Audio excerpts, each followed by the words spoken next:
प्यारे बनी की कहानी। प्यारे बच्चों, एक ज़माने में एक जादुई जंगल में बनी नामी एक छोटा खरगोश रहता था।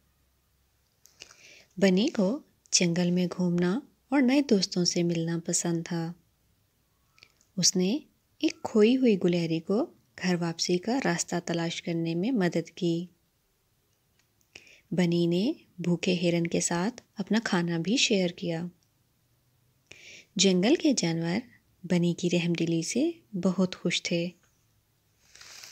एक दिन बनी जंगल में घूमने निकला तो वो खो गया और उसने सोचा कि काश कोई उसकी मदद को भी आए।